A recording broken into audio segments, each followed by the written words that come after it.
안녕하십니까. 월간조선 권세진 기자입니다. 새해가 되면서 각종 여론조사 결과가 발표되고 있죠. 2023년에는 총선, 지선, 대선 이런 전국 단위 선거가 없기 때문에 정치권의 관심은 지금 3월 국민의힘 전당대회, 당대표 선거에 많이 쏠려 있습니다. 작년 더불어민주당 대표 선거도 있었는데요. 그때는 이제 어대명이란 얘기가 나왔죠. 어차피 대표는 이재명. 그래서 좀 경쟁이 잘 되지 않았고 이재명 대표의 원사이드 게임이었는데 이번 국민의힘 대표 선거는 이제 완전히 다른 형편입니다. 이번 이 당대표 선거가 중요한 이유가 2024년 4월에 총선이 있죠. 당 안에서는 총선 전에 공천권을 쥐는 사람이고 총선에서는 전국적으로 바람을 일으켜야 할 선봉장이 돼야 하는 사람이 이번에 새로 뽑히는 대표입니다. 그러니까 평상시에 이제 관리형 대표라는 것도 있죠. 근데 그런 관리형 당대표보다는 강력하고 카리스마 있고 좀 인기도 있는 그런 당대표가 나와야 한다. 이런 뜻입니다. 그러니까 이제 장관 차출설도 계속 나오고 있죠.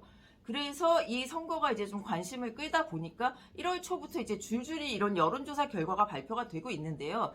근데 참 묘하게도 작년하고 약간 좀 달라진 상황입니다. 지금 상태 대부분의 여론조사가 지금 같은 결과를 보이고 있습니다. 당원 혹은 당 지지자들을 대상으로 한 여론조사 결과에서 1위가 거의 모든 지금 나온 여론조사에서 올해 들어서 나온 여론조사에서 나경원 전 자유한국당 원내대표, 현재는 저출산 고령사회위원회 부위원장이죠.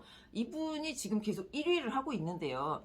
근데 사실 여론조사 결과라는 게 조금 좀 선거가 조금 먼 상황에서는 인지도에 많이 좌우되는 건 사실입니다. 근데 지금 출마의 뜻을 보인 후보들, 막 열심히 뛰고 있는 이제 당대표 후보들이 인지도로 딸리지는 않죠. 안철수 의원, 김기현 의원, 유승민 전 의원, 권성동 의원, 이런 분들, 뉴스에 워낙 많이 등장하는 분들이고, 인지도가 딸려서 이렇게 안 된다, 이거는 아닌 것 같고요. 사실 근데 이제 나경원 부위원장 이분은 지금 김기현 의원이나 안철수 의원처럼 내가 당대표에 출마하겠다 세력을 모으고 이렇게 얘기를 하고 있지는 않은 상태입니다. 이게 재작년에 이준석 전 대표와 당대표 선거에서 붙었죠. 근데 좀 이길 이런 생각이 들었는데 패배한 충격이 아직 남아있을 겁니다. 거기다 이제 서울시장 후보 경선도 졌죠. 그러니까 당내 경선에서 계속 이제 실패를 좀 하다 보니까 섣불리 나서기 어려운 것으로 보입니다. 내가 나서겠다 이런 얘기는 한 번도 안 했는데 또 안 나서겠다는 얘기도 안 하고 있죠. 근데 이제 그런데도 계속 나경원 부위원장이 1위를 하고 있습니다. 조금 20% 넘는 곳이 이제 여론조사에서 굉장히 많고요. 근데 이제 결국 국민의힘 지지자들은 당 대표로 나경원 부위원장을 좀 선호한다. 이렇게 봐도 이제 무리가 없는데 그 이유가 뭐가 있겠습니까? 원래 이분 좀 너무 이미지가 강하다, 확장성이 떨어진다, 이런 것 때문에 계속 고배를 좀 마셨는데 이번에 나타나는 이 당심의 키워드는 저는 집토끼라고 생각합니다. 이번에 이제 조선일보가 2023년 신년 특집 기사로 우리 사회의 정치 분야 양극화에 대해서 보도를 좀 했는데요. 이 제목이 그거였습니다. 하나의 나라, 두 쪽 난 국민. 그러니까 정치적 양극화가 굉장히 심각해지고 있고 정치 갈등이 우리 사회에 굉장히 고착화가 되고 있다는 겁니다. 이게 사실 정치권에서 계속 일을 하거나 정치학을 전공한 분들은 좀 느끼실 텐데요. 원래 선거라는 게 이제 좀 그런 게 많습니다. 중도 확장성, 부동층을 잡아라. 맨날 그런 얘기가 나왔었는데 요즘 선거에서 그런 얘기가 많이 사용되지 않는다는 거 좀 느끼실 겁니다. 과거에 이제 절대 명제는 선거는 부동층을 잡아야 이긴다. 양쪽이 이제 지지층은 뻔하기 때문에 이런 절대 명제가 요즘 힘을 좀 잃었습니다. 그래서 최근에 이제 한국 정치에서 중도로 표방한 세력은 끝까지 가지 못했고요. 캐스팅 보트를 해야 할 제3당 지금 없죠. 사라지고 양당 체제가 완전히 고착화됐습니다. 그리고 새로운 세력 이것도 몇 년 전까지 있었는데 최근에는 청년이라든가 이런 좀 세대를 중심으로 한 제3세력 MZ세대 노조라는 것도 있죠. 이런 식으로 한 제3세력이 이제 존재할지언정 정치적 중도층 이제 제3세력 이런 건 지금 굉장히 사라지고 있는 추세입니다.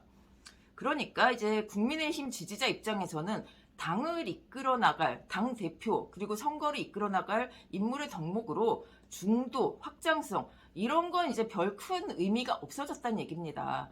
그러니까 당의 이제 전통적인 정체성, 가치관 이런 거랑 맞지 않는 분들이 이번에 좀 많이 나오죠. 안철수 의원 이분 이제 보수정당에 처음으로 들어왔습니다. 그리고 유승민 전 의원, 뭐 이런 분들을 굳이 국민의힘 당원들이 선택할 필요가 없는 겁니다. 그러니까 중도를 표방하는 무색무취 또는 뭐 이제 좀 그 고집 이런 인물보다는 당을 승리로 이끌 수 있는 카리스마 있는 지도자, 우리의 뜻을 좀 대표해 줄 수 있는 지도자, 이런 걸 원하는 당심이 지금 확산되고 있는 분위기입니다. 그러니까 최근 1, 2년간에 이제 치러졌던 이 보수정당 내 당내 선거를 보면 국민의힘 당대표 선거 이준석 나경원 붙었던, 그리고 서울시장 후보 경선 오세훈 나경원, 그 대선 후보 경선, 이렇게 여러 이제 선거가 당내 경선이 있었는데 그동안 이제 확장성을 주장하는 게 굉장히 좀 말이 되죠. 사실 확장성이 있어야 선거에서 이길 수 있다는 생각은 다들 하고 있으니까. 그래서 그러다 보니 이제 나경원 부위원장 같은 사람은 고배를 계속 마셨습니다.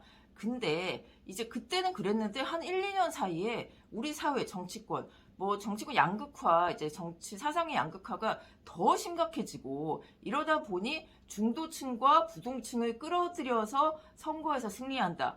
이게 사실 가능성이 옛날보다 굉장히 이제 낮아지고 있고 그런 게 불가능한 시점이 오고 있는 걸로 보입니다. 그러니까 이럴 때는 이제 어떻게 해야 되느냐, 이제 선거 전략적인 차원에서 볼 때 기존 지지층을 잃지 않는 전략이 더 승리에는 유리합니다. 사실 부동층을 자꾸 이제 몰아오려고 막 당의 정체성을 잃어가는 것보다 집토끼를 잡는 거, 산토끼 잡으러 다니기보다 집토끼 관리하는 게 더 효과적이라는 거죠.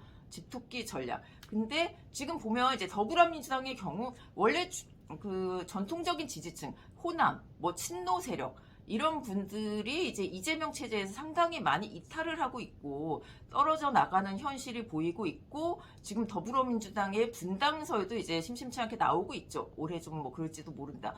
이런 상황에서 보수정당이 승리하는 방법은 이게 되지 않을 확장성, 정말 가능성 별로 없는 확장성보다는 내부 단속을 하고 그 지지층을 조금씩 넓혀 나가는 전략, 이런 게 이제 중요하다고 생각을 할 수밖에 없죠. 그러니까 국민의힘이 최근에 당대표 선거를 이제 당원 투표 100%로 하기로 이제 룰을 바꿨지 않습니까? 이게 사실 대선 후보를 뽑는 게 아니라 당대표를 뽑는 거거든요. 이게 일반인 투표가 많이 들어가야 할 이유가 뭐 전혀 없는 겁니다. 그리고 오히려 역선택 때문에 어떤 잘못된 결과를 가져올 가능성, 이런 것도 굉장히 많이 있으니까요.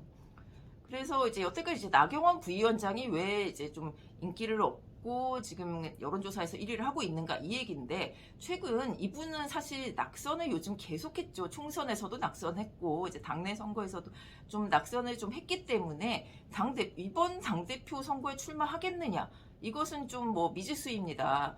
이번 당대표 선거는 이제, 그리고 윤석열 대통령의 이제 마음이 어디로 가느냐, 누구를 점지하느냐, 이게 절대적이라는 설왕설래가 나오고 있잖아요. 그러니까 이분도 이제 자신감을 좀 갖기가 힘든 상황입니다. 뭐 개인적인 친분은 둘째치고 막 정치적으로 이제 동지 관계라고 보기는 좀 어렵기 때문이죠. 근데 이제 지금 같은 여론조사 결과가 이제 얼마나 갈지는 모르겠지만 이게 계속 한두 달 이어지면 본인도 뭐 결심을 해야 되는 상황이 오게 될 겁니다. 그러니까 당원들은 이제 꼭 나경원 부위원장이 아니더라도 집토끼 제대로 살피고 잡고 단속할 수 있는 이런 당대표가 있으면 좋겠다라는 마음을 지금 여론조사에서 드러내고 있는 것이죠.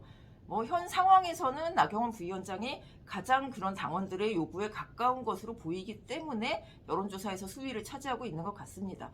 또 뭐 이분의 장점은 아무래도 뭐 수도권, 서울에서 지금 비례대표에 이어서 뭐 중구, 동작구 이렇게 서울에서 계속 사선까지 하지 않았습니까? 이것도 지금 명분이나 좋은 장점이 될 수 있습니다. 뭐 하긴 아직 전당대회까지는 한 2달 정도가 남았기 때문에 이제 지금 후보가 굉장히 많고 후보 간 연대가 이루어질 가능성이 좀 큰 상황입니다. 다만 이제 어떻게 되든 나경원 부위원장을 향한 출마 요구는 계속 있을 것 같습니다. 이걸 좀 지켜봐야 될 것 같습니다. 오늘 이야기 여기까지입니다. 감사합니다.